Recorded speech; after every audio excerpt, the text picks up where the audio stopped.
Hello, everyone, and welcome to our live stream. We're delighted you're able to join us today. We are thrilled to be joined by the wonderful Michael McManus for his Let's Chat single hides versus multiple hides. Ooh, exciting stuff. So, we definitely want to make sure that you guys are participating inside of that chat. So, make sure that you guys are writing any kind of comments that you have, any kind of questions, anything else. We definitely want to make certain that you guys are indeed behaving yourself. Not that you're behaving yourself, the technology is behaving itself, because right now it doesn't want to behave on Facebook because it's being very naughty. Ooh. So if you're not able to see this on Facebook, I urge you to go over to YouTube because YouTube is behaving itself.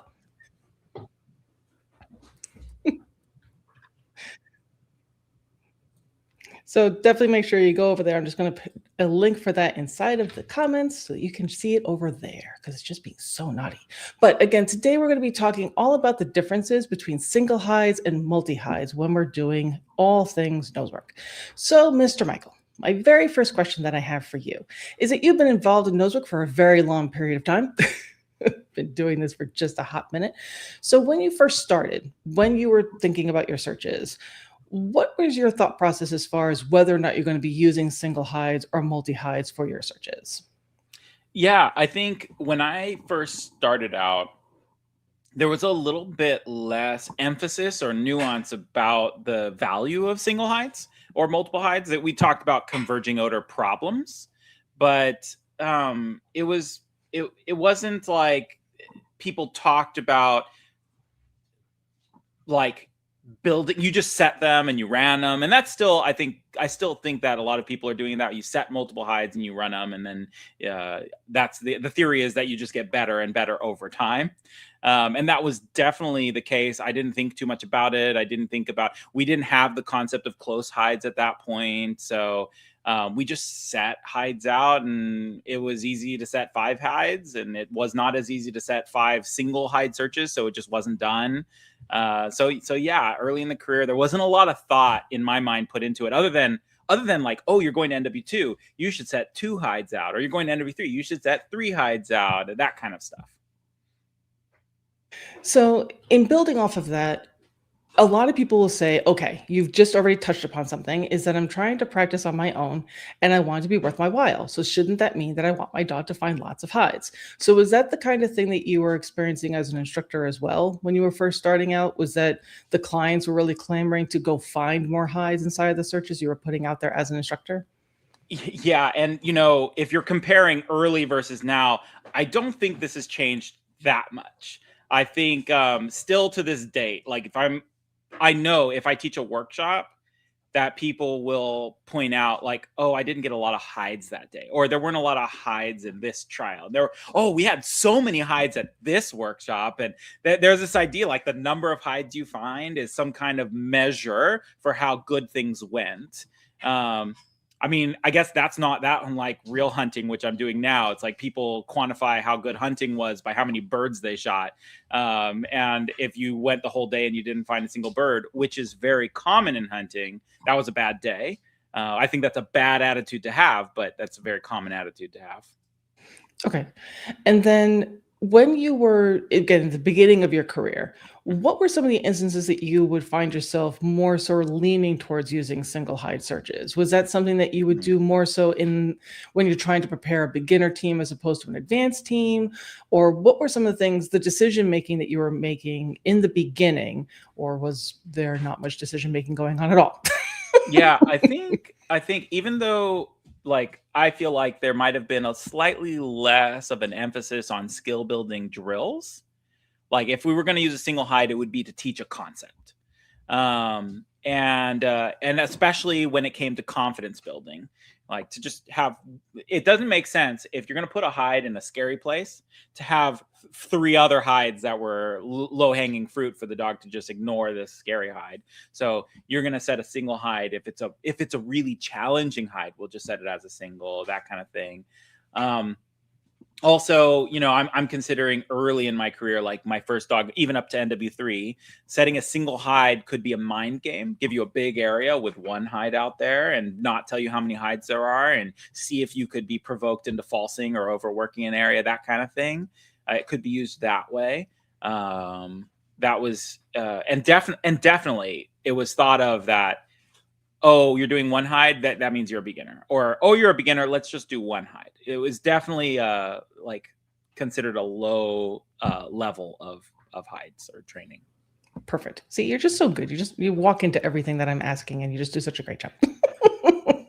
So now we were talking about the first part of your career, and the whole point of us asking it this way is that this is a topic that I think a lot of people get tripped up on, is they may not even be thinking about how many hides are sitting out inside of a search, whether or not that's important or not. They may have some biases and stuff like that. So it's important for us to realize where you started and then where you may have shifted and what you have changed. Yeah. So can you talk about what you're doing now as far as how you're approaching whether or not you're going to do a single hide or a multi-hide search? Yeah, and I've definitely thought a lot about this and adapted. This is why I created my Mastering Multiple Hides curriculum, and we did a talk about that.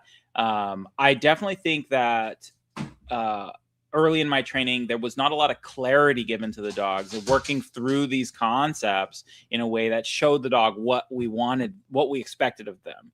And so it would be very frustrating for people that some dogs got really good at multiple hides and other dogs didn't. And it was like, oh, it's just because they're not as good of a dog, or you're just not as good of a handler, or something like that. It wasn't really in my mind, especially since I train a lot of off breeds. Like now getting a lab, I go, oh my gosh, like this is so much easier. But if you've got an off breed with lower drive, then you really have to think about how you teach a concept and how you build it up to the dog and whether it's clear for them. So my shift has shifted towards giving more clarity, even to the dogs that don't need it. The dogs who are solid and have good drive and who will handle anything. I think giving them more clarity improves everyone across the board. So definitely not just throwing hide problems at a dog, but building up to them. That's probably the big shift in my approach. And people know, like, we do a lot of single hide searches in our classes in our training, and it's not uncommon for us to do a class that has like 6 or 7 or 8 single hide rounds rather than 1 8 hide round. That's very common in our classes, and my classes know, like, when we do a multiple hide search, that there's a reason we're doing it, and that we're going to have certain procedures in place based on where you are with your dog, how we're going to approach that multiple hide search, things like that. Perfect. So when people are listening to this, like, oh God, now I feel like I've been doing things wrong. Maybe I've been doing all these multiple hide searches and I haven't been doing as many single hide searches, or I haven't been thinking about how to provide more clarity to my dog, or I am having those circumstances where I'm tackling a search, I put out 4 hides and my dog only found 2, and they really could not find 3 and 4. So how do you help those people make the shift to recognize the value of each kind of hide and know when to use which? Yeah. So I think the first thing about feeling like, oh, I'm doing everything wrong, I know that's an aversive experience for a lot of people. I assume that in a year or in 5 years, I won't be training the same way I'm training today. And if I am, something has gone wrong. In other words, I'm doing it wrong right now. Okay. It's okay. It's okay. If you're doing it wrong right now, the wrong way I did it when I first started out with my dog was amazing. Like, we did great. We went all the way through NWT. She was great. Would she be better now with what I know now? 100%, right? I'm better too. Yeah, absolutely. But these differences that we're talking about aren't the difference. I think people tend to catastrophize. It's not the difference between a ruined dog and the national champion. No, it's the difference between a really good dog and a really great dog. More often than not, there are some dogs for whom that clarity makes all the difference in the world. And that's true. But I don't think people should be worried about ruining their dogs. I think all you should be doing is playing with your dog and learning. And as you learn, you get better. And that is just always the way it's going to go. It's okay. It's okay to get better. You're not always going to start at the peak. The other thing that you mentioned, okay, you're set a 4-hide search. Let's say we're in this. You're in a 4-hide search. You've set 2 hides. Your dog's struggling with the last 2 hides. It's okay to leave hides behind. And I think this is one of the biggest things that I made mistakes on early in my career, is forcing my dog to find all of the hides that I set, instead of just saying, you know what, my dog did 2 hides, awesome. Let's put them away and let's analyze these 2 hides they didn't search. Do I need to set them as single hide searches? Do I need to do some skill building up to them before I combine them into a multi-odor search? It's okay to leave hides behind. It's hard for people, but if you're going to do multiple hide searches, get used to it. Learn how to make that not a negative experience for yourself. You're going to leave hides behind in trial. It's going to happen. So it's not a bad thing for that to also be represented in training. Perfect. And then people can say, oh, so that means that if I don't want to have that feeling, I could just stick to single hides and my dog is always going to find that single hide, right? No, on multiple levels. So not only does it not mean that your dog is going to be able to find every single hide you set, like you could set a single hide that they're not going to solve. And so you still need to get used to leaving hides behind, even if it's a single hide. But you've got to expose your dog to multiple hides at some point. One, if you're competing, they're going to see multiple hides in trial, and it would be unfair of you to not expose your dog to that concept in training. The best thing for you to do is expose them in the best way that you can at this moment. And that will change as you learn more, as you grow. That'll change how many steps you put in. I have a certain number of steps. Some people don't need as many steps. Some people want more steps. That's okay. You update your process as you go. But just trying to retreat to like a safety of a single hide, it's not as safe as you think. One, you can still screw things up on a single hide. And 2, you can screw things up by avoiding the challenge of multiple hides. Perfect. So when you are working with a dog, how are you deciding? We'll just go to our next little slide here. How are you deciding whether or not your training session is going to be focusing on a single hide or on a multiple hide? Is there a certain process that you go through in order to figure out, okay, this is what I'm going to design? Basically, is the number of hides a key part of your decision process, or is it just something like, okay, I think this is the best fit? Yeah, that's a good question. I think it depends on a lot of different scenarios. So, for example, if we've got a dog on primary, it's really easy to set lots of multiple hide searches. That's one of the situations where it's very safe to do so. Dog can go find a treat, eat it, go find a treat, eat it, go find a treat, eat it. It's not a big deal. We don't run into the problems that we have with odor, of the dog returning to odors that they've already found, or refusing to leave an odor when we want them to, and these kinds of things. We can still discover certain issues, like dogs avoiding certain hides for one reason or the other. So that's great. So single hides, for me, single hides are the default. And if we're doing multiple hide, there should be a reason for that. We don't need a reason to do single hide searches, but if you're going to do multiple hide searches, I think you should have a good reason for that, because there are certain pitfalls or problems of doing multiple hide searches. If I'm doing a skill building dog drill, let's say I'm doing a maze, I'm typically going to do that as single hide rounds and let the dog solve a maze, get put away, rest, think, set a new hide, solve the maze, put them away to rest and think. If I'm going to do a multiple hide search, often the goal is the multiple hide search itself. So I am teaching the concept of finding 2 or 3 or 4 hides. Or if I'm doing an endurance class, I want to have the dog searching for an extended period of time. Well, I can't just do one hide to search for 10 minutes. That's really hard. One, it's really hard to set a hide that will take 10 minutes that the dog won't just give up on. If it's that hard, most dogs are going to give up. And if you could do it if it was lots of blank area before 10 minutes later finding a really easy hide. You could do it that way with a certain type of dog. You could do it that way. But the easy and the most generic version of building endurance is to set multiple hides and do running bunny. So just move the hides as the dogs are working and keep setting hides and removing hides. That is a great way to build endurance. And so that's an easy way to do it. And if you're picking up hides, you remove a lot of the risk. So that's part of it. Another thing is if I'm doing like themed training. So if I'm doing a class all about corners,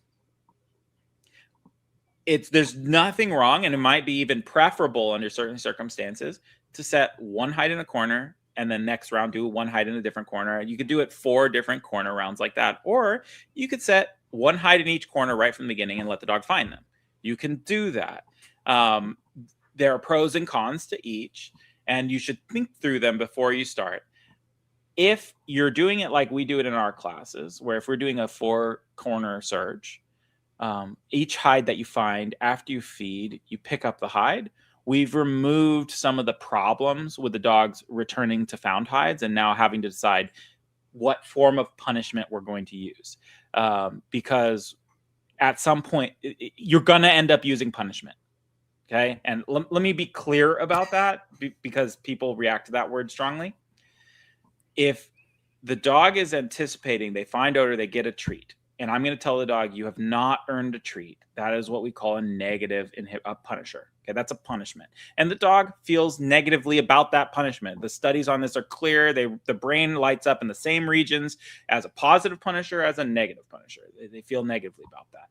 I'm not saying you shouldn't do this. I'm just saying whenever we're introducing either a reinforcer or a punisher, we need to be making sure we're taking that into consideration in the dog's psychology and development.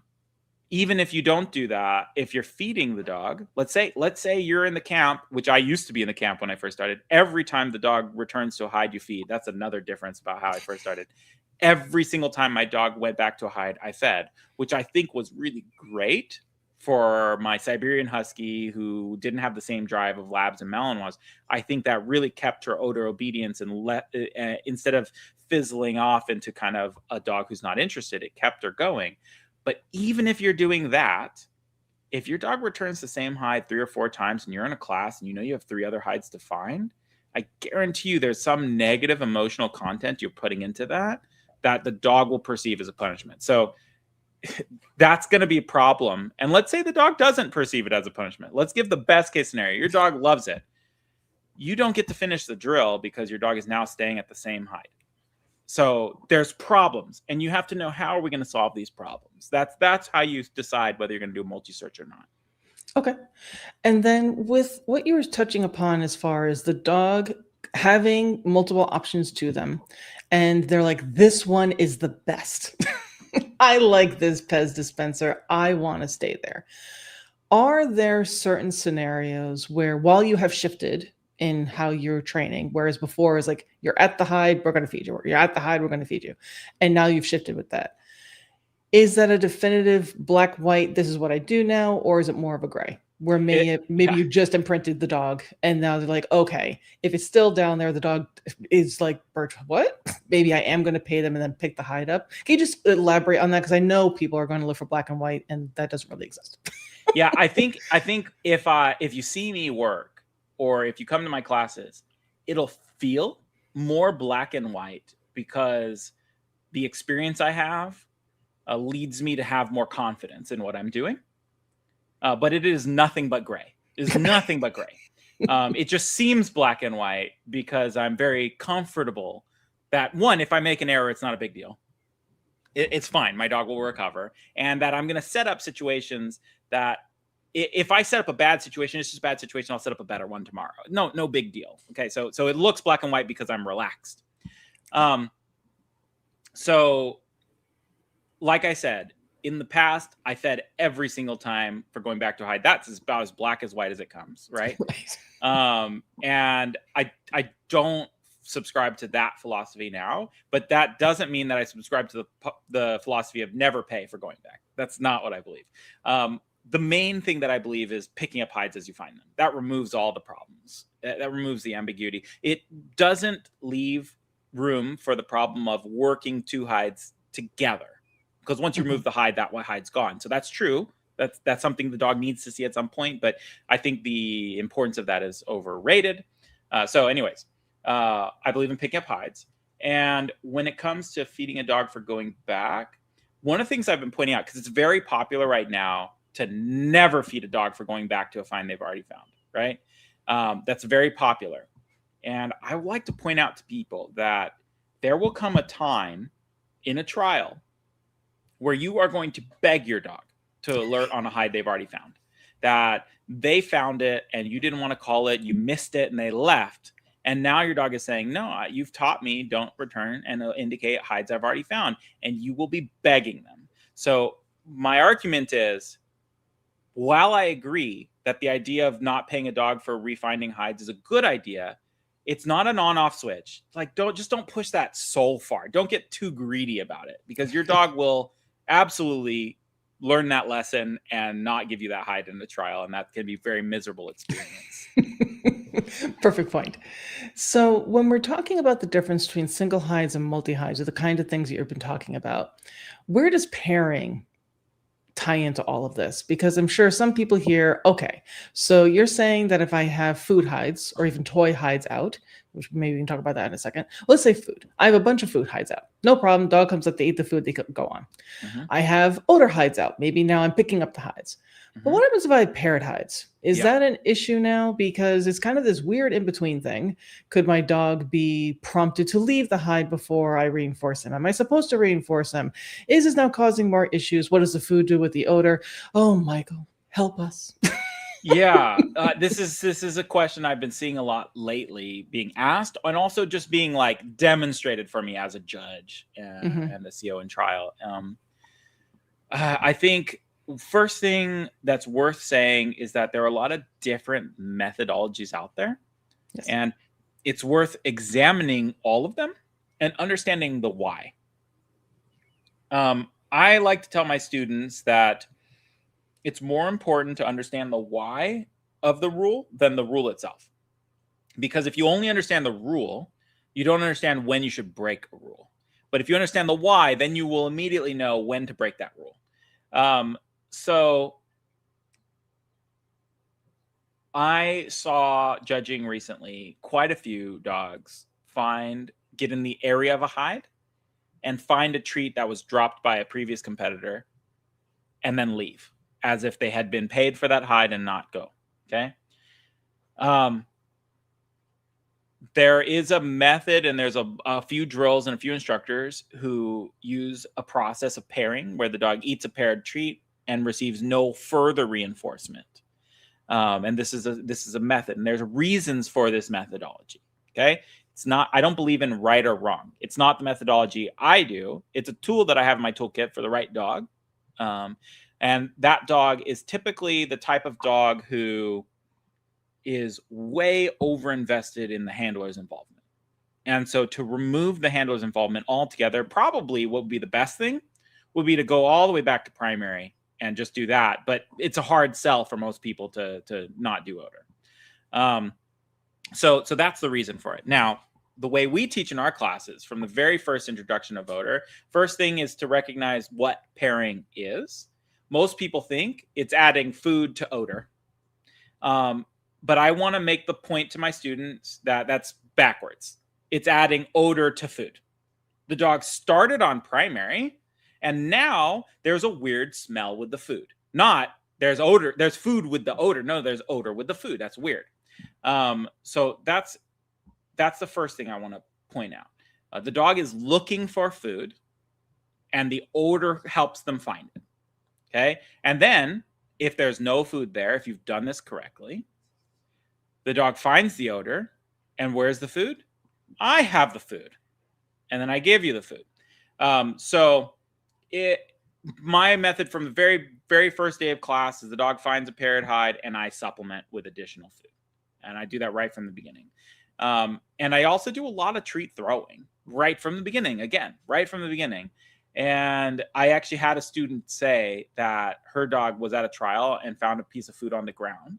And in the past, her dog would have eaten that food and left the hide. But because we've done lots of treat throwing, the dog picked up the food and thought, oh, go back to the hide, because maybe she'll throw another piece of food. So I'm not sure if I've given any clarity for you. But I guess one more thing is the way I use pairing. The reason I use pairing is to add a little bit of independence to the dog so that they don't have to ask me for help or ask me questions about the location of the hide. That's the main thing. It's not to completely remove the necessity of the handler going in and paying. To me, nose work is a team sport. The handler is an integral part of the search that it shouldn't be completely removed. Okay. No, all that makes perfect sense. What do you say for people who maybe are running into some issues where they have multiple hides? So they've taken your advice to heart and they're saying, okay, I am now trying to inject myself even with just single hides with pairing.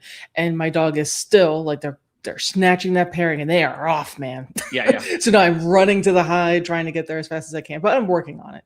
And because again, I personally don't feel, says imaginary person, that I carved out some time to train. Just putting out one lousy hide is a waste of my time. So I put out more. And sure enough, I'm racing to every hide, trying to throw food into my dog's face, and they just will leave as soon as I try. Yeah. So what do you say for those people? Yeah. If I'll be blunt first and then I'll go more Sure. nuanced. But if your dog on a single hide that's paired is eating the paired and running off, you have no business doing multiple hides. That is a recipe for training the dog to catalog. And I don't want cataloging. Cataloging is a very problematic behavior, especially as you get up to the higher levels. So I work very hard from primary to undo any cataloging that the dog has. Cataloging, if you guys don't know, I might as well define it. It's so the most popular way of thinking about it is a dog who goes around the room, doesn't find, knows where the hide is, doesn't find them, but then after the dog has surveyed the room, then goes and picks and chooses the hides that they like. A better way of thinking for me of cataloging is that it's preference. Dogs have preferences. They prefer this hide to that hide. They prefer pea spot to odor. They prefer a high hide to a low hide, or a low hide to a high hide. Every dog has some kind of preference. And if your dog learns that they can survey the space and choose the hides they prefer over the hides they don't prefer, that's going to cause a competitive issue. So the more we can reduce the impact of preference, the better. So yeah, if your dog's running off a hide, you need to be doing single hides until you fix that. Otherwise, what are you going to do? The dog's going to hit a hide, eat a treat, and then run off to the next hide. They're going to eat a hide and leave. What learning have we had here? Really, I mean, the dog is making association with odor. They're going and they're hunting. Your dog has good hunt drive, but is that really competitive? I don't think so. If your goal is competition, I think you need to think a little deeper about that. Okay. So for people who that may be ringing true for, they're like, oh God, now I have to do a whole bunch of boring single hides. So for that kind of thing, for that kind of dog they have so much desire to seek, what would be your general recommendation, again, for this make-believe dog without any specifics, for the kind of single hides that person should be setting? And how can you prevent I'm running to my dog, tripping over my carpet and smashing my face into the ground because I'm trying to get my supplemental reward to them as fast as possible? How do you work around some of those problems? I'm still triggered by you calling them boring single hides. I know, I'm doing it on purpose. I'm sorry. Yeah, no, I get it, and I know that's how people feel. I don't. I love them, but that's how people feel. I know it is. And maybe your single hides are boring, and you need to up your single hide game. Maybe that's true. I think people equate single hides to easy hides. That's wrong. They shouldn't be. And they think multiple hides are harder. Not necessarily. I could set a multiple hide search that a puppy can do, and I can set a single hide search that probably most of your dogs can't do. So it doesn't mean easy or hard. I think you should, if you're bored, that's another question. If you're bored, you should think about that. Like, why am I bored? Is your dog bored? And I have a lot of people tell me that their dogs are bored of a certain exercise or something. I'm like, I hear this in obedience a lot. Yeah. My dog's bored doing, it's the same thing over and over again. I'm like, well, you probably put your bowl of food down the same way every evening. Is your dog bored with that? Most of your dogs are not bored with routine. It's you that's boring, not your dog.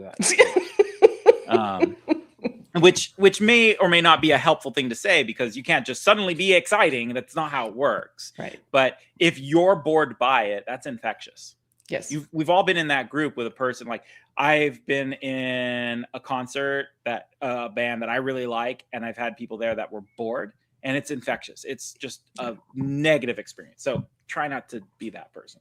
I've almost lost sight of your original question. I triggered you so much. I'm so sorry. Yeah. It was, what was it? So they're tripping over their carpet trying to get the supplemental reward. Yeah. Okay. Why? Because the dog is rushing off and they're so annoyed with the single hide and they don't know what to do. So the dog is still having so much desire to seek. What They kind of have this single hide should idea they that do? they have to get there fast, so they keep Yes. the dog there. That's wrong. Yes, No. yes. So I think it's useful to separate like odor imprinting, which is a short period of time where we're teaching the dog what odor means, and then training odor obedience later on. Okay. So if we're talking odor imprinting, like this is the dog's first week, or maybe we can extend that to a month. Odor imprinting for my dogs doesn't take a whole month, but let's say it's a month. Okay. In that case, we should be doing very small search areas where you're not running, where you can easily keep up with your dog. It's paired, and you're setting it up so you're gonna be there to reward, and then keep the dog there with a bunch of treats. And this process doesn't take that long. If we're not in the imprinting phase, and we've set a single hide out there, and this is a problem that your dog has, they eat a paired treat and they run off, great, let them. Okay, they eat the paired treat, they run off, great. Just walk over the hide, repair it. Great. Now the dog's doing whatever they're doing over there, looking for the second, third, fourth, eighth hide, because that's what they're used to you setting, because they learned this from you. Okay. That's where they learned it. Okay. So the dog comes back and go, oh, I thought I already ate this pear treat. Well, you're already standing there. So one, now it's not such a rush because you're already there. Okay. The dog eats the treat, and you're not cueing the dog because the dog already found this hide. Okay. This is not a new hide for the dog. Okay. Now let's say you're still too slow. The dog eats the treat and runs off again. Okay. Just repair it again. At some point, your dog will be like, wow, this hide is magical. It just keeps spawning treats. And at some point, you'll be able to just pay again. Keep the dog there for a few seconds.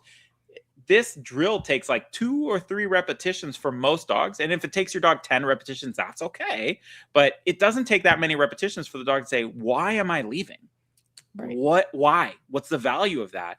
You can take this too far and kill the dog's hunt drive this way. Yes. Okay. But I'm just saying that's it works so well that you have to be careful not to do it too much.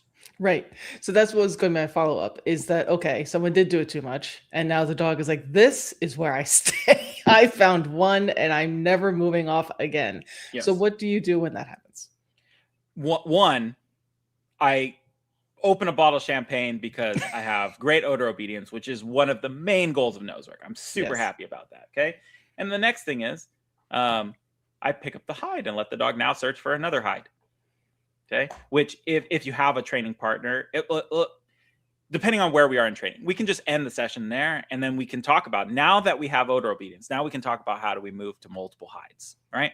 But let's say I want to do a multiple hide because I'm greedy. Okay. I have this dog who won't leave. Great. I've got a training partner.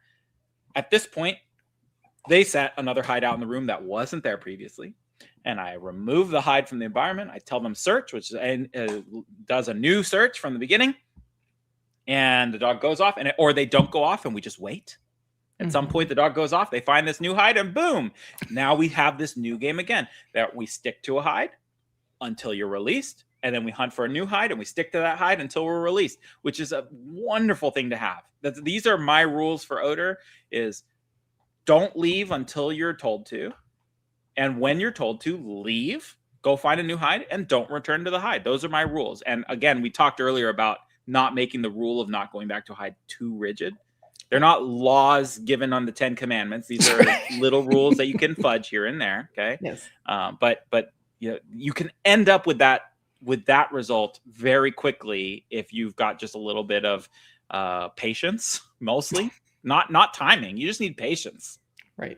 So is that basically encapsulating the whole idea that all these skills are very fluid? They're kind of living on the same spectrum, and you're constantly just trying to find an equilibrium, and that's going to be different for every dog? Yes, it's just a balancing act. It's all about balance. Absolutely. Perfect. All right, we're going to be moving on to our next little thing. And I know that Facebook is being very naughty, everyone. I'm very sorry. It's, again, multi-billion-dollar company. They can't get their stuff together. But feel free to write any comments that you have if you are able to see this somewhere. On YouTube, it's working. So feel free to write questions there. If you're inside the Network University Facebook group, you can write your questions there. I'll put them in here, I promise. Stupid technology. So you've talked about, just generally speaking, some of the things to think about. But for people who may still be on the fence, where they may be really beholden to one type or another of a single hide or a multiple hide, what are some general pros that you would have for both? And what are some general cons that you have for both? So general pros and cons of single hides and multiple hides. Okay. So starting with single hides, the pros are that you don't create cataloging, that you create a dog who, when they encounter a hide, solves the hide problem and focuses just on that hide problem instead of focusing on what else might be somewhere else in the room. That's a big pro. Like, you shouldn't underestimate how important that is. That's a big one. Another one is that of single hides is you have a little bit more control. And I know a lot of people like having control. That's important for a lot of people. It's not as important for me, but you have a lot of control with single hide searches about not feeling like you have to stay out to find another hide, about adjusting hides as you go. If I set a 5 hide search, I'm very likely to like really try to find all 5. But if I set 5 single hide searches, I'll bet you I set 5 different hides. As the dog's going, they do better. Maybe I set the 5th hide a little harder, or maybe I set it easier if the dog's struggling. So I have more adjustability. That's a huge advantage of single hide searches. The cons of single hide searches, obviously, you're not prepping the dog for the experience of multiple hides in the same space, about learning what happens when I return to a hide, what happens if I leave a hide without indicating it. And you should have answers to these questions for your dog, because your dog will be asking these questions. It's useful. So that's a disadvantage. Is you can't. This is difficult to say. You can't teach multiple hide concepts with single hides, which is not exactly true, because you can get pretty darn close. I know with yes, it's a Labrador Retriever, but I've also proved this concept with other breeds. Even my Bulldog, I can say that it's like almost exclusively doing single hide searches in training. She can go to a trial and a workshop and do very well in multiple hide searches. But I do expose them to multiple hide searches. There are certain concepts that are better done in multiples and better done in singles. So let's see if I'm missing anything in pros and cons for singles. I mean, the con of singles, it takes more time, because you have to go and reset searches.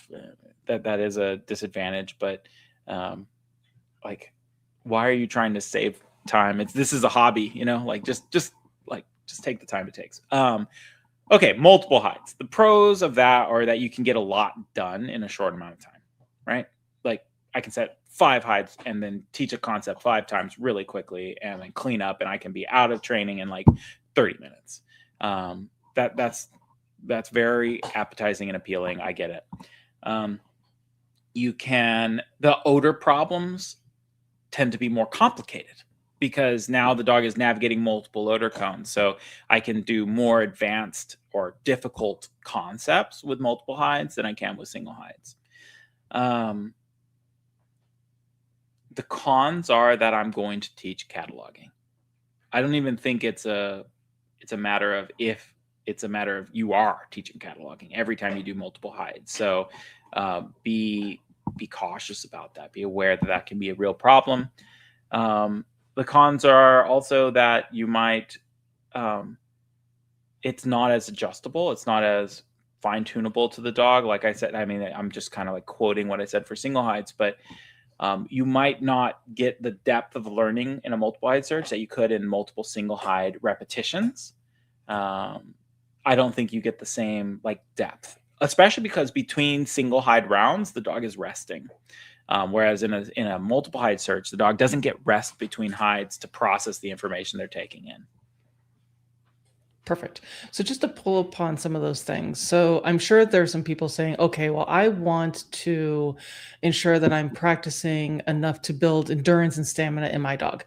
And I always thought the best way of doing that was with multiple hides. Number one, is that true? And number two, is there anything to think about with that framing of, are there things you need to be considering when you're maybe trying to build endurance or stamina by using multiple hides? Yeah. endurance and stamina are important things. They're not the only important thing, though. And it's another thing that needs to be balanced, because if your dog is tuned towards endurance a little too much, then they will never have the charge of a dog who has not been tuned for endurance. So I like to use the metaphor of a marathon runner versus a sprinter. It's not easy to train for both. Like, in fact, some people would say you can't train for both.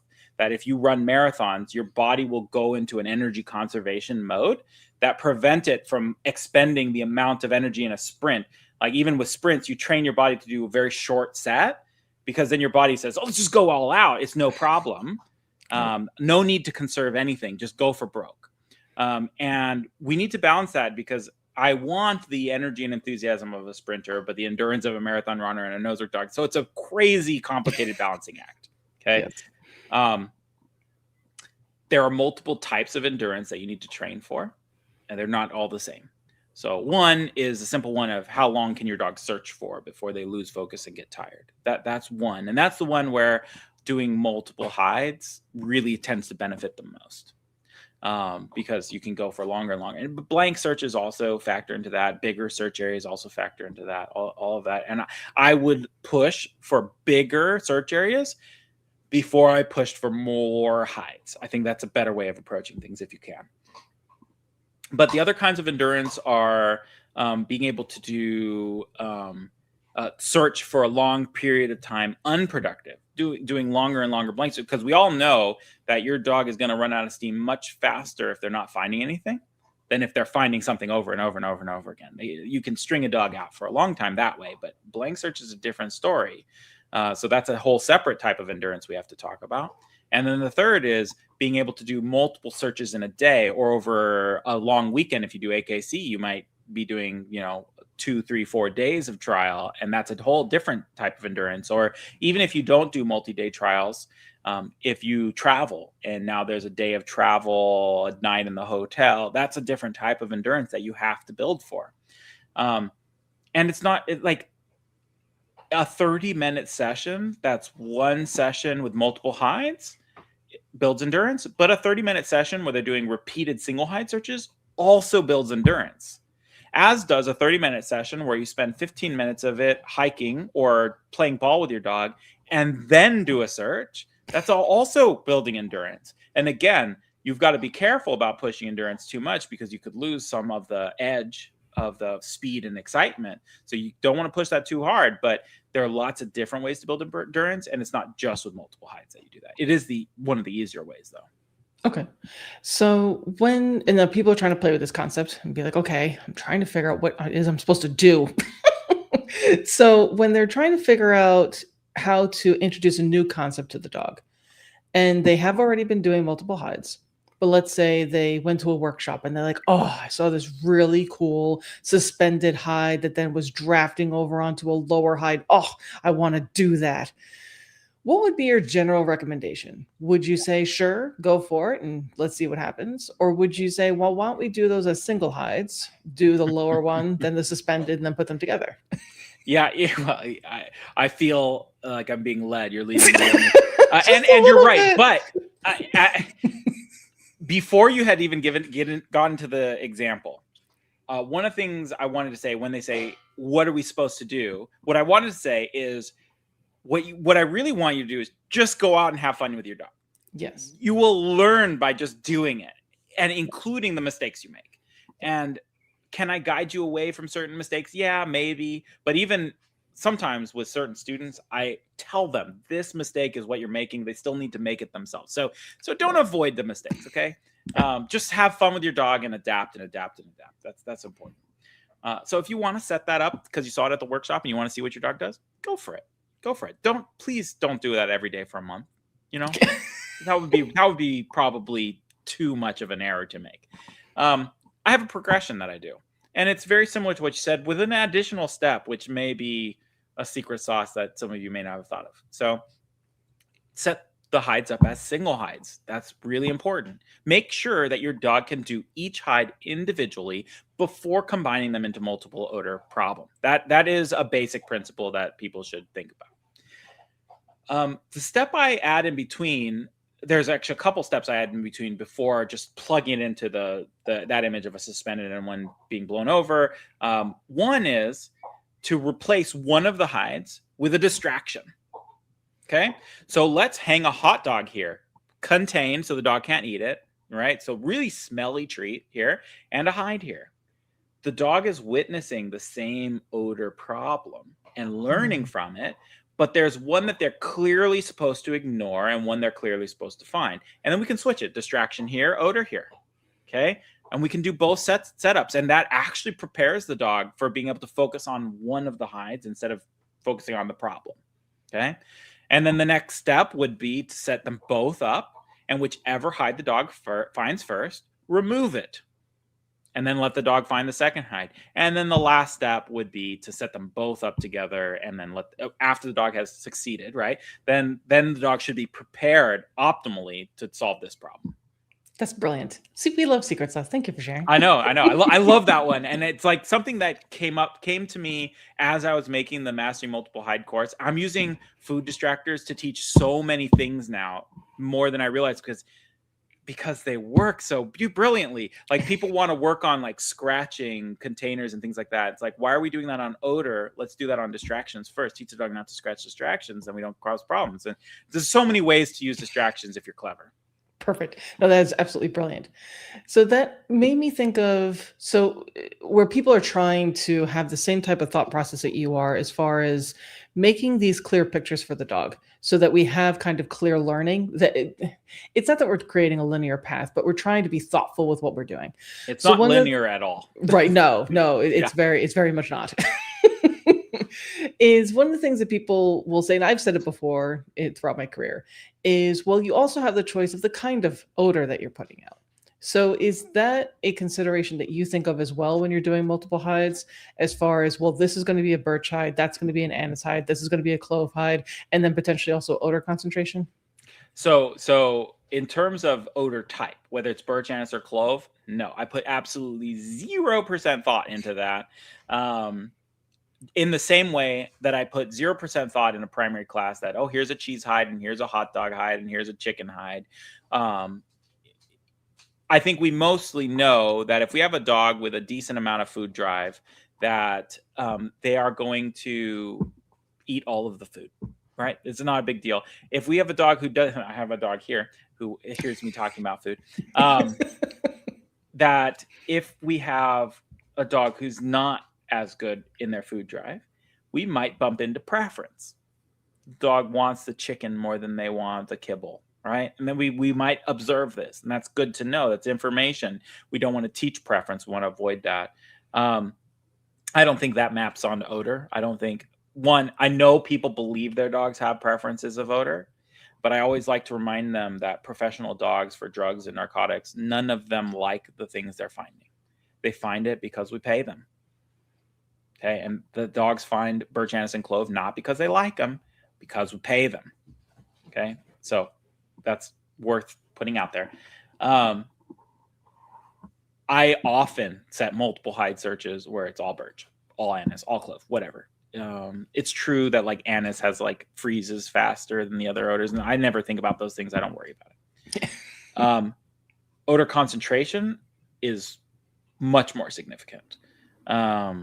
One Q-tip of NACSW odor compared to 3 Q-tips of AKC odor is a huge difference. And I utilize different thresholds of odor to set different odor problems with intention. And I think everyone should be varying the amount of odor they use and be aware that, so I'll just run down the basic pros and cons of this. So sure. Lighter amounts of odor tend to be harder to find because they don't spread through the environment as far, but easier to source because they don't create as many pools of odor. Larger quantities of odor this isn't a hard and fast rule, tend to be easier to find because they spread through the environment, but tend to be harder to source because they create more pools of odor. Okay. And so if I'm using this example that you gave of the suspended hide blowing onto this lower hide, the hardest configuration would be to make this suspended hide the stronger odor and the lower hide the weaker odor, because that's calling to the dog really loudly. And this becomes a much more difficult hide problem to solve. And if I flip it and make this the really strong odor problem, like really high concentration of odor, this really weak, we can offset that challenge a little bit. That doesn't mean that's the way you should set it up. Maybe you want the challenge. Maybe you're at the point in training where you're intentionally doing that kind of thing. That's great, but you should be done with intention, and you should be paying attention to odor concentration a lot. And I don't care what venue you train in, you should be training with every venue's odor concentration. However, the type of odor, other than like generally avoiding cocktails, I don't think you should worry about what odor you're putting in. All right, perfect. And then as we are starting to wrap up, we still got about 10 minutes or so. So again, if you guys are able to ask any questions, feel free. Again, I apologize. Facebook is being... Or just say hi. Yeah, you can say hi too. So as we're starting to wrap up, what are some of the common pitfalls that you're noticing when people are doing either single hide searches or multiple hide searches, in addition to the things you've been mentioning so far? Yeah. I will attempt not to repeat myself too much. That will be hard to do. Yes. The big pitfall that I see is in single hides is setting things that are easy. Single hide does not need to be easy. In fact, single hide is where you should go wild. That's where you should set your odor problems, if anywhere. So that's a big pitfall of single hides. And with multiple hides, the biggest pitfall is teaching cataloging. Having hides that the dog is clearly going to show a preference for, and then facilitating that to get worse and worse and worse and worse. So you gotta have procedures in place to fixing that preference and making sure you know how to do that. A common pitfall for both of these hide types, both single and multiple, for training in general, I just want to throw it out there, is training at home too regularly. Go out to new environments. This is way more important. And what I find is that people set these crazy odor problems at home or in their training facility and then get this real false sense of security about their dog's performance. And if you train in new environments more regularly, you'll see, wow, my dog's really struggling. Which not every dog will struggle, but a lot of them will. And then you'll have to set something easier, which is actually just appropriate for the dog. And then we've got a false sense of security because we're in a familiar location. So we do have some comments finally. Thank you very much, guys. Appreciate you. Yes. But before we get to those, just wanted to ask you, as far as if people are having a hard time getting out of a home environment or even their training center, would you also suggest potentially just going to novel locations in those areas could potentially help? So I mean, and just taking that baby step just to go to the front yard.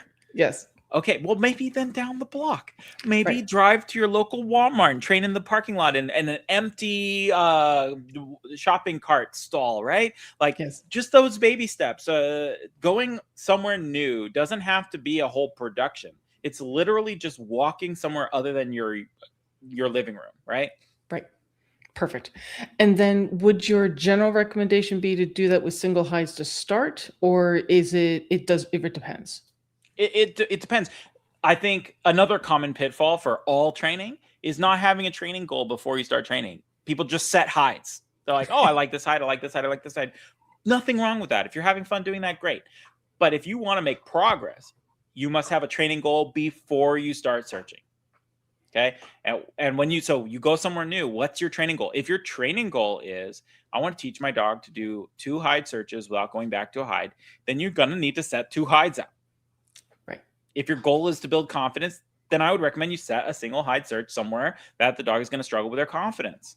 And I'll pair it, and then I'll make it harder, and then I'll make it harder. And so you just set the hide that's appropriate to your training goal. Perfect. All right. And we've got some comments. Very exciting. Thank you, guys. Thank you for playing on YouTube. We appreciate you. So the first one is, did you say that you recommend avoiding cocktails? If so, why? This might be a little bit of my own bias, and so take it with a grain of salt. I think you need to expose your dog to cocktails at some point because they will happen in training. In trial. They're going to happen. I think it's very common. It's not an uncommon method to imprint the dog on cocktails. And look, a lot of dogs are imprinted that way and do just fine. They do just fine. Okay. Here is the basic theory about why I don't like cocktails. I'm going to take it outside of nose work and talk about obedience. So let's say I teach my dog to sit. Okay. And I have 4 signals for the sit. Okay. Well, let's do 3 signals. Okay. So I pull up on the leash, and that tells them to sit. And I use a treat lure to get them to sit. And I say the word sit. And I do all 3 at once. This is a cocktail of signals. Okay. And I teach the dog to sit that way for a week. Okay. And then I break them apart and I just say the word sit. What are the likelihood that my dog is going to sit? It's very low. It's very low that my dog is going to sit on that. Even the treat lure, which is probably the most salient, the dog might sit, but the dog may be confused at the lack of context because normally they were getting all 3 signals and now it's just 1. Okay, so even that. Now, let's take a different dog. And for 1 week, I'm only going to use the treat lure. That's the only signal I'm giving. Week 2, I'm going to only use the leash pressure, okay, to teach sit. Week 3, I'm only going to use my voice. Sit, sit, sit. And that's all I'm going to do.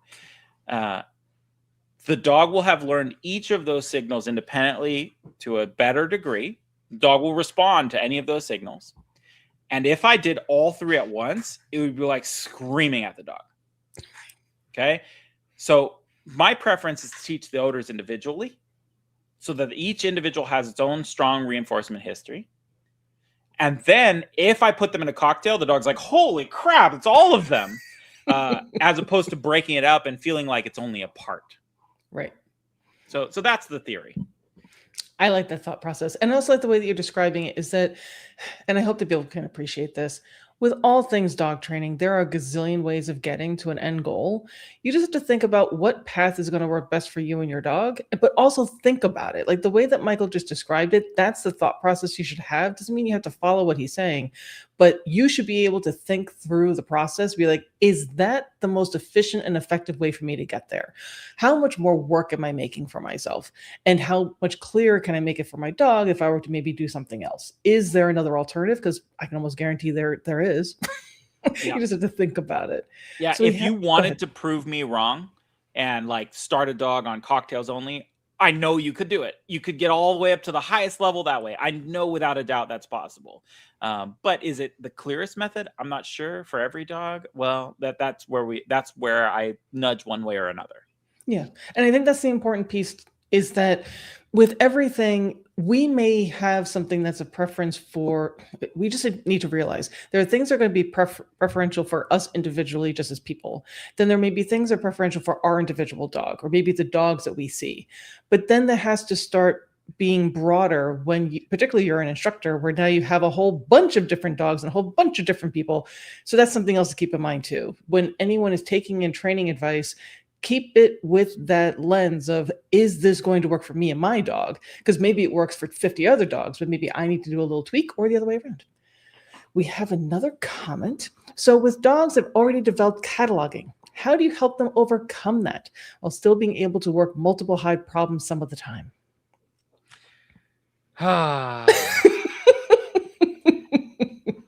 You can't. Some problems require you to take a step back from the exact scenario that's causing the problem. It's like asking, my dog bites children. How do I fix that problem while still allowing every child to pet my dog? Yeah. You can't. You can't. Could I put a muzzle on the dog and force it into that situation? Yeah, I could. And that's kind of what we'd be doing by saying, I need to fix cataloguing, but in the context of multiple hides.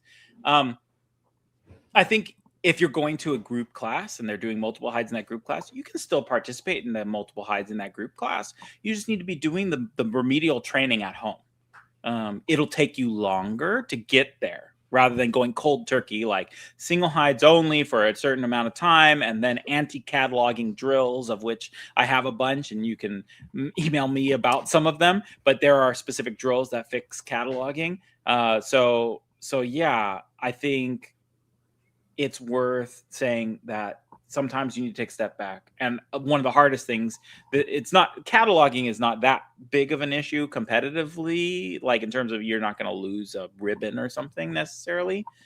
But something like false alerts is another example. Like people want to still compete while they have false alerting problems. It's like you have to take a break from competing. You have to.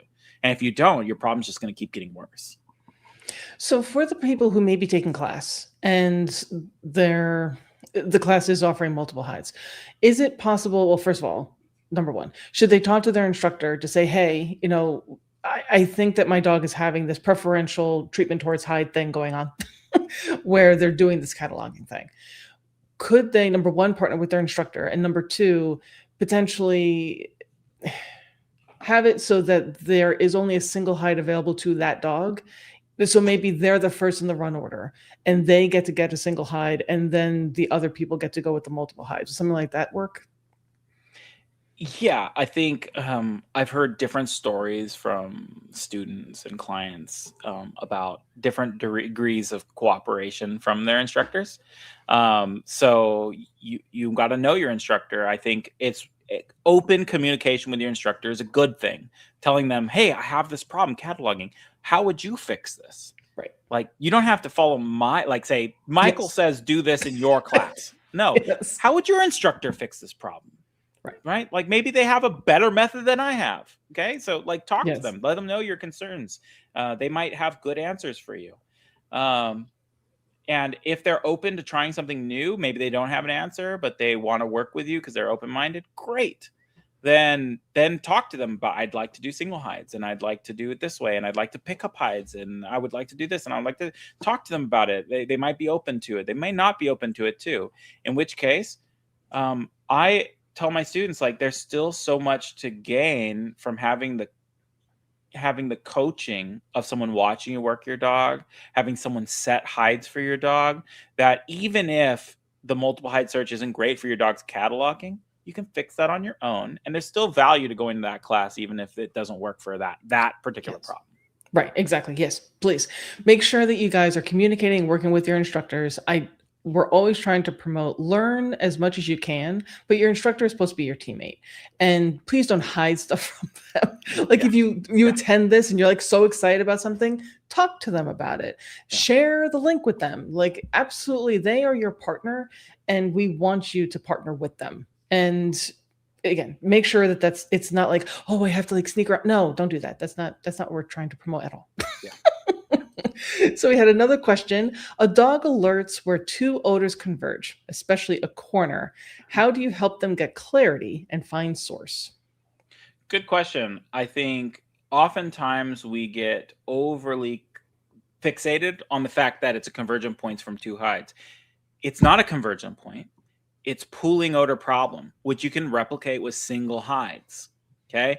A dog who will alert on a converging pool of odor from two hides can often be tricked into alerting on a pool of odor of just one hide. And that's a cleaner learning experience for the dog. I would argue that if you solve pooling odor problems thoroughly, then that problem doesn't happen as much. I have one drill that I will give away for free. I've given away many already. You can't help yourself. I can't help it. I love giving things away. Which, again, I'm just describing it to you here. But if you want to learn more about these drills or like see these drills done with my dogs, I have them on my website in various courses. So do know that you can do that if you want to support. But my favorite way of approaching this problem is what I call the residual odor drill. So let's take that corner that you were talking about. Put a hide on that corner, right where the dogs are going to false alert. Great. Let that sit there 5, 10 minutes, an hour, a day. I don't care. Let it sit there for a little bit of time to collect. Before you run your dog, I know this is going to freak people out. Just know that I do this with my dogs and my students' dogs. They come out okay. They all survive, okay? So you remove that hide and move it so it's some other location, and then you run your dog. The dog is going to go and notice the residual odor spot where the hide was sitting, and you're going to wait them out until they find the source. Okay, which at first the source is only maybe this far away. Okay, not very far away. It's an easy sell. Eventually that hide can be farther and farther, and eventually, like I did this in a private lesson recently with a dog at the elite level. The dog hard alerted on the residual odor, and if you stop there, you think this is a terrible drill. The dog hard alerted on residual odor. The owner probably thought it took half an hour, the whole private lesson. It took 30 seconds for the dog to leave and go find the odor and then get paid a jackpot. The second time, The dog noticed it, investigated the residual, then moved to the hide. The third rep, the handler couldn't even, because I didn't let her watch, she couldn't even tell me where the residual odor was because the dog was paying so little attention to it. It's a very quick learning. If you want to make it harder, set a hide there, run another dog on it, and then move it. And this replicates that problem in a trial where a dog false alerts on the wrong container, and then every dog after it falses, right? It's the same thing. Like you need to teach the dog, they are not looking for some random collection of odor molecules. You're looking for source, and that is the difference. Perfect. Do you mind if I share an exercise that I do sometimes in my classes to see what you think about it? Yeah, please. So for the intro, my very first intro class, one of the things that I'll do is, and again, I'm sure people are like, oh my God, I can't believe you do this. But I will use cones in the very beginning to have a chimney effect. So I'll put a treat underneath the cone and then have it sit there with the whole intention that the dog's going to come up and they were like, oh, there's odor coming out from the bottom and from the top. And the instruction for the client is to tip the cone over so the dog is able to eat the treat. 99.9% of the time, the dogs stick their head into the cone because now all that's been filled up with odor. And they go, there's no treat in there. And then they move on. So it seems to be the same kind of concept that you're talking about, where it's showing them this huge plume of lingering odor. Cones work out really well. You could probably do this with other things, but I like the chimney effect that the cones do. I then fade that out really quickly for people who want to compete. So again, if anyone's like, oh my God, I've seen dogs checking out cones, it's all Santos's fault. Yes, maybe it was. Yeah. But but you know what? Okay. I want to defend your use of cones. Okay. I've been in trials where there have been cones in the search area that were just there natively that have been hides in them. The rule in the rule book for NACSW at least is not there will not be hides in cones. The rule is there will be not be hides in boundary markers. That's not the same thing as a cone. Your dog should be able to find odor if it's in a cone. It's just they're not going to set hides in boundary markers. They just tend to use a lot of cones for boundary markers. So I have no problem. I love that drill. I think that's great. And I think there's a lot of cool ways you could replicate that and create that problem. If you were uncomfortable with cones, that's fine. I think that's exactly in the spirit of this exercise, and it's exactly what I was looking for. There was something else I wanted to say, but I can't remember it. So, okay, we'll go into another question in case you think of it. So, I typically teach the odors individually, but I appreciate the explanation why, as far as the whole thing with the cocktails. So, in pulling on that thread a little bit more, is there anything else about single hides or multi-hides or anything you've been talking about so far in this wonderful hour plus that you've been talking with us that you want people to maybe sit back and think about a little bit more? Why it is that they're doing something or how they're doing something, where it may just be a knee-jerk reaction, I do this because, but they're not actually thinking about it. Is there something that as an instructor or a trial official or even a workshop speaker that you're like, oh, I really wish people would just kind of pause and think about this a little bit more? That's an interesting question. I remembered the other thing I wanted to say. Okay, go ahead. Which was with the pooling odor and residual odor thing, that so many people I feel like are quick to rush the dog off of these things rather than allow the dog to fully explore it. Yes. And even when I'm talking about a simple exercise like the dog finding a hide and then removing it for them to find another one, people want to shoo the dog off of it. No. Right. Allow the dog to fully investigate that the hide has been removed, that this is what a pool of odor smells like, this is what residual smells like, and then leave when they want. I think that's super important learning that some people are denying from the dog because they're like, go find the next hide, or do it faster. You don't get faster that way. You actually get slower because you're handicapping the dog. Yes. No, that's a perfect thing to point out, because it's that learning thing that you want the dog to have so they can make the decision when you don't know where the hides are if you're competing. Yes. So is there anything that I would like people to think about? I think the main thing is, as a trial official, I think that the hide can be anywhere. And I think this ebbs and flows. But right now we're in a period where people are really like, it's going to be that chair. It's going to be over here. It's going to be over here. It's not going to be over there. I just judged an NW1. I loved this hide. I volunteered when she set this hide. I was like, I'm judging. It was an exterior search for NW1. there was a cement little patio area with some flower pots on it. And that was the area that was obviously going to be interesting to people. And then there was a grassy area that was in play, and a wall. And on this wall was a drain, and that's where the hide was, way off in the grass. You probably had to go like 20 feet onto the grass. And just people did not expect that they expected the hide must be here and must not be there. And there was a good pass rate. Like, a lot of people finally figured it out when they allowed the dog to leave the patio. But like, the hide could be anywhere, and you should train that way. I always get annoyed when I see people set a chair hide in training. It's like, your dog's already good at chair hides. Is that really the extent of what you can come up with as a hide placement? Like, set it somewhere else, please. I'm begging you. So as a baby step, could they maybe take that chair and put it somewhere else? Like, so have a chair in a novel environment, or put the hide on a different placement of the chair, or have multiple hides on a chair? I'm just trying to think, like, for people who really maybe like, oh, but I love my chair hides. Is there a way that, wouldn't make you bristle so much as an intermediary step, as opposed to just like doing what you're asking? Yeah. Okay, look, so I will very often, and honestly, I do this just to annoy people.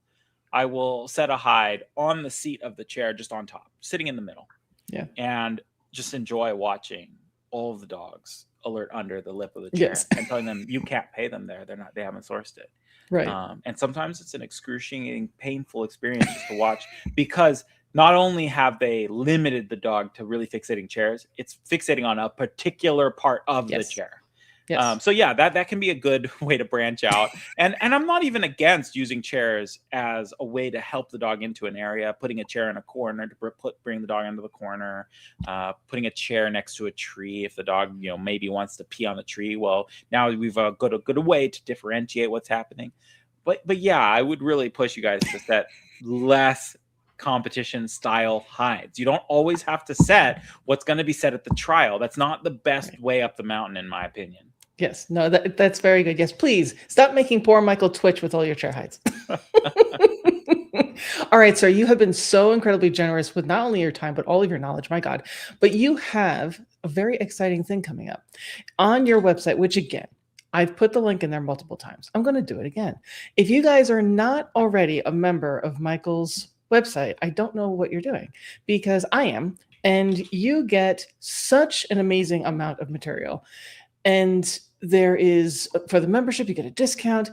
He has these things called Nosework, Ask Me Anythings, that are many years in length. And my God. So let's do this. Mr. Michael, I know that you don't like doing this, but you're going to do it anyway. Promote yourself a little bit. Talk about your membership, talk about your online platform, and then talk about your intro classes coming up.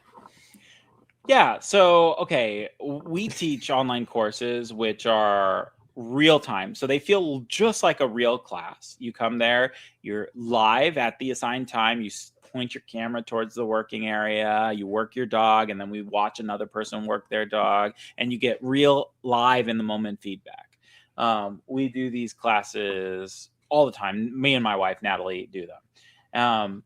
For those classes tend to fill kind of quickly. And so we have premium membership that gives people early access to registering for these classes.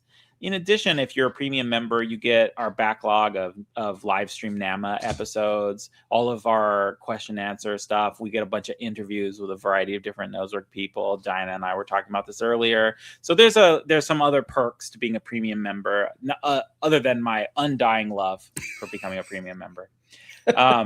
And then, yes, I have one of these courses that I have coming up is an Intro to Nosework class.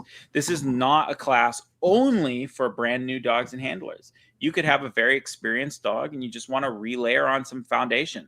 If you've got an elite dog and you're attending this class, I will make sure to, or you will, because you're the one setting the hides, update it so that you're doing the same exercise, but at a level appropriate for the dog, because every dog can benefit from these exercises, no matter the level of the dog. So it's for all dogs, whether you're competing at a high level or your dog is brand new, never done Nosework before, that this is a class for you. So for the people who maybe are having cataloging issues, would this be a good option for them as well? Yeah. So while cataloging as a topic isn't necessarily addressed here, There are a lot of building blocks in this course. So you'll learn our methodology of teaching and what like our anti-cataloging drills, what they're built on. They're built on a foundation of exercises that we demonstrate in this course.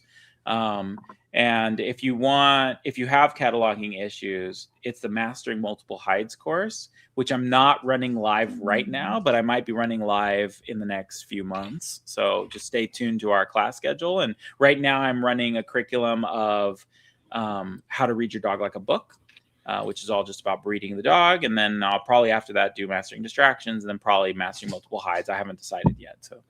Okay. And then we're also very fortunate. We are hosting you for a webinar in a little bit. And that is the More Than Payment Strategy Treat Delivery for Nosework Dogs. Can you talk about what you're going to be covering in that, please? Yeah. So I feel like the way people reward their dog in nose work has become a little bit tribal and like, oh, you're one of those people who doesn't reward at source, or I reward at source. It's this way of like, I'm in this group and you're in that group. And I think there are really great advantages to all sorts of different type of rewarding the dog. And I think a lot of instructors understand that, but I want nose work reinforcement to get to the level of competition obedience reinforcement. Like if you're teaching healing, there's so many different ways to reinforce a dog that promote different attitudes and energies and positions and all sorts of things. And using a toy, throwing away, feeding in position, all of these have different pros and cons. So my goal in that workshop is to present a few different types of reinforcement, talk about the pros and cons, and just open that conversation up and make it less about do you reward this way or that way. It's like have all of these tools in your toolkit, bring them out when the dog needs them. Perfect. And then we are also very fortunate. We're going to be hosting Michael again for another live stream, which we're going to see if Facebook wants to play with that one. And that one's going to be talking about the difference between known hides and blind hides. So you just want to give a quick little preview about some of the things you may want to talk about in that one, please? Yeah, well, I mean, that's another live stream, right? Yes. So I'm going to trust you to guide me with some fantastic questions. I think it'll feel probably a little bit like this, whereas I'm talking about a lot of the troubles and pitfalls we fall in about doing too many of what's more fun than what's maybe boring. And again, if it's boring, maybe it's you that's boring. So like, what are the advantages of doing these known hide searches, for example? So yeah, I don't know if that's enough or you want more. No, that's perfectly fine. You did an absolutely fantastic job. A big round of applause for Michael. Let's see if my applause wants to work. Let's see. Ooh, ooh, ooh, ooh. Yay. Yay. Thank you, sir, very much. I really do appreciate everything that you do. And again, you're so generous with all your time as well as all your expertise. Definitely, guys, make sure if you aren't already, check out Ready, Set, Go. The links are inside here. I'll make sure that it's on Facebook as well. But you definitely want to make certain that you join their membership. It pays for itself. Trust me. If you can join those courses, I definitely would. Make sure you check out all of his catalog that he's been so generous to Suffolk University. If you have an opportunity to go to one of his workshops, do that. If you have an opportunity to trial under him, do that. If you want to do video reviews or Zoom consultations, do that. This guy's really good. So you want to make sure you train with him. But you guys have been so very patient with us while we deal with stupid technology. But you guys are awesome inside the chat. Well done with all your comments. Please give a cookie to your puppies for us. Happy training. We look forward to seeing you soon.